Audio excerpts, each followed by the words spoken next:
মাননীয়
অনেকটাই তার সঙ্গে চারুকলা অনুশোধনে যেসব শিল্পীরা দীর্ঘ সময় ধরে কাজ করেও সেই সম্মানটা পাবে আবার পিছিয়ে এই যে আবার নতুন করে এগিয়ে চলার পথটা কতটা ভবিষ্যতে দেখছে না, 2011 পর থেকে মাননীয় মুখ্যমন্ত্রী মমতা বন্দ্যোপাধ্যায় বিভিন্ন আমাদের শুধুমাত্র চারুকলা পর্ষদ নয়, সঙ্গীত একাডেমি, নৃত্য একাডেমি, নজরুল একাডেমি, এগুলোকে নতুন করে ঢালিয়ে সাজাচ্ছে, মানে এবং ঢেলে সাজাচ্ছে, এবং যারা এমিনেন্ট আর্টিস্ট এবং আপকামিং আর্টিস্ট সবাইকে নিয়ে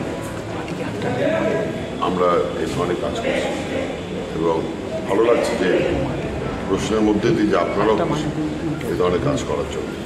এবং তার সঙ্গে একটা বিষয় দেখলাম যে গ্রাম বাংলার যে সমস্ত শিল্প যেগুলো যারা শিল্পী যারা অনেকটা চেষ্টা করে হয়তো আধুনিকতার সঙ্গে মেলাতে পারেন না, কিন্তু তারা এই চারুকলার উৎসবের মাধ্যমে যেমনভাবে আমরা গান শিল্পকে দেখেছি, যেমনভাবে আমরা কালচারাল একটা শিল্পকে দেখছি, এগুলো এটাতেও অনেক একদমই তাই। এবং এই যে প্রদর্শনী চলছে 22 থেকে 28 বিভিন্ন জায়গাতে, বিভিন্ন ডিস্ট্রিক্ট থেকে শিল্পীরা এসছে, তাদের যে কাজ তুলে ধরছেন। এবং আমি আপনাদের মাধ্যমে সবাইকে অনুরোধ করব সপরিবারে আসুন, উপভোগ করুন, এবং নতুন প্রজন্মের যারা শিল্পী তাদের আপনারা আন্তরিকভাবে সাপোর্ট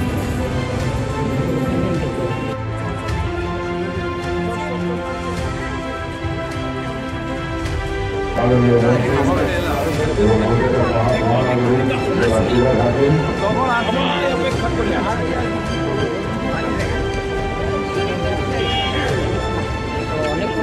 প্রথমেই আমি রাজ্য চারুকলা পর্ষদের সভাপতি শ্রী যোগেন চৌধুরীকে অনুরোধ করব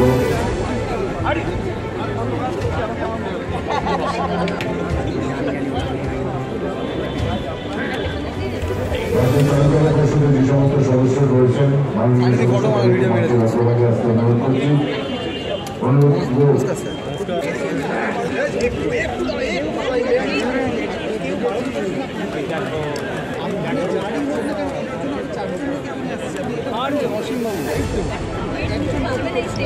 দাদা হাতটা নামান একটু কি করছো? আরে হাতটা ঘোরাচ্ছেন কেন বারবার?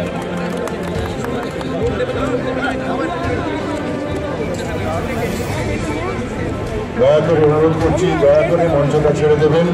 যদি আমি বাইরে গিয়ে সম্মানে ভূষিত হয়েছেন আপনার শিল্পকলার জন্য, এই নিয়ে কি বলবেন? আজকে কেমন লাগলো? যে কোনো শিল্পীর পক্ষে কোনো একটা সম্মান পাওয়া খুবই আনন্দ। এর আগেও আমি বহুভাবে নানানভাবে পুরস্কৃত হয়েছি। আর জীবনের শেষার্ধে এই ধরনের একটা মহাসম্মান পাওয়াও আমার কাছে খুব আনন্দের, খুবই উচ্ছ্বাস বোধ করছি যে আমার নিজের প্রদেশ, আমার নিজের রাজ্যে আমাকে এভাবে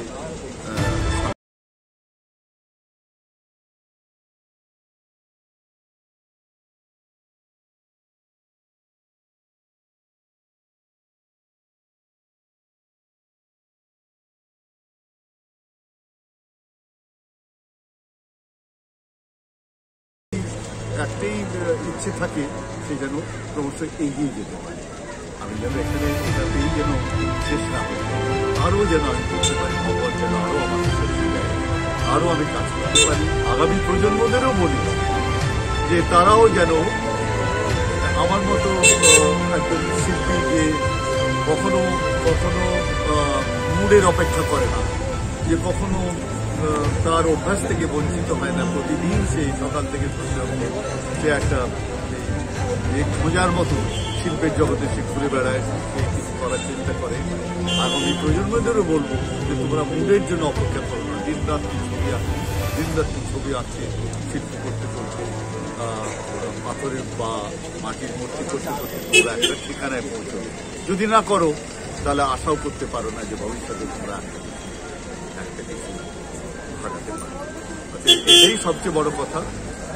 আর সবচেয়ে বড় যেটা হলো যে চলার পথে কিছু সফলতা, কিছু এই ধরনের অনুরূপ আনন্দ শুধুমাত্র আমি কেন, সবাই এটা আনন্দের ভাগিদার হবে।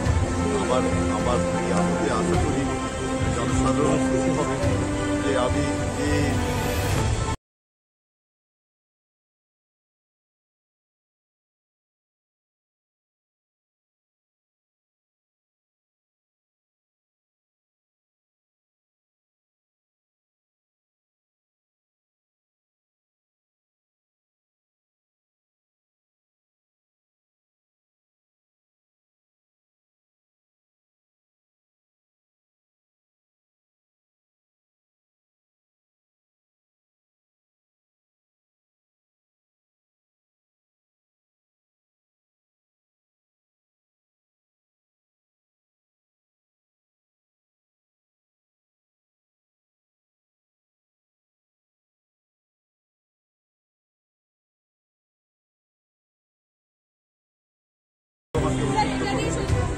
তাছাড়াও আমার নিজের জীবনে আমার এই ছোট্ট নিউগুড়ার বাড়িতে সম্প্রতি একটি গ্যালারি উদ্বোধন করেছিলাম।